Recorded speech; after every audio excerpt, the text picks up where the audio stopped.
I came from a working class family. My father, who had been a builder's labourer all of his life, and my mother, who had worked most of her working life.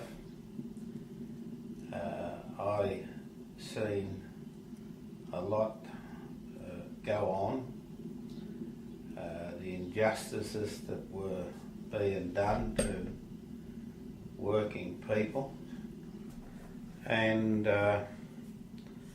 I got involved in working class politics very early in life, at the age of 16, and I had joined the Eureka Youth League, and I joined the Communist Party when I turned 18. I had always taken the interest of workers as my number one priority. I didn't wish to serve any other class but the working class, and I always felt that it was my duty to serve workers and to do what I could to improve their wages and conditions and their livelihood. Norm, can I just ask you a question here? I think you told me that your father was a member of the Labour Party, so I'm just interested why you, as it were, went further than him as a young man in your political views. Now, my father always supported the Labour Party. Right. At election time. My mother was the same. Yeah. But he, to my knowledge, didn't join the Labour Party. Right. Probably I went further because I had started as a builder's labourer, to work as a builder's labourer when I was 16. Before that, I'd left school, got thrown out of school when I was 13. I worked for 12 months helping the caretaker clean up at the yard, the school yard at St Joseph's School, Collingwood. And when I turned 14, I got my certificate to work, and I went in and worked as a jockey on a transport truck at the Victorian market.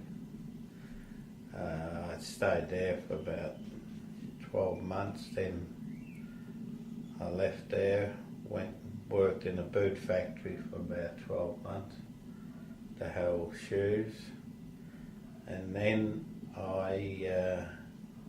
my brother got me a job at APM Fairfield.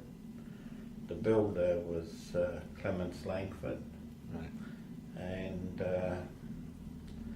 I then got involved out there.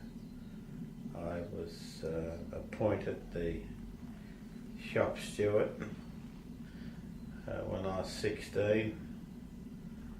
I was elected to the union executive when I was going on 17, and then I got actively involved in the union itself. That was in the Builders' Labourers right. Union. Yeah, right. And that was round about 1950. I went overseas. And can I ask you how your father felt about that? I mean, I don't think he was very happy about it. Yeah. I probably got more support from my mother, Yeah. who in her own way was a rebel. Yeah. She always used to say to me, look son, if you think it's right, you do it. And as far as I'm concerned, I'll have no one say anything about you. I think the old man, he was very careful what he said when Mum was around. I had looked around. I'd worked with people who had been members of the Communist Party, who were always doing something on the job, trying to improve workers' wages and conditions. They were always the best fighters on the job when it comes to standing up the boss over bad amenities, bad conditions. And they had an influence on my thinking. I had been very much influenced by one carpenter, very well-known carpenter in those days, Hugh, Tierney, who was a member of the Labor Party. I asked him one day I'd been approached to join the Communist Party, and I asked him what he thought about it, and he said that my outlook in life, he believed that I would be better suited a member of the Communist Party than the Labor Party. Yeah. He was on a job committee that we'd formed out at the APM mill at Fairfield. Very good public speaker, very sincere sort of person, very Labor-minded. He even christened one of his children, he called him Eureka, the Eureka Stockade. That was about 1950. I was working at APM Fairfield, and they decided to send someone overseas to the Berlin Youth Festival from the job, raised the money on the job, and I was elected from all the building workers to represent that job at the Berlin Youth Festival in 1951. And after the Berlin Youth Festival, I went to the Soviet Union for a few days, and then went to China. And when I came home, I was asked to stand as an organiser for the BLF. Right. And after that, I was elected, and I got involved in union matters.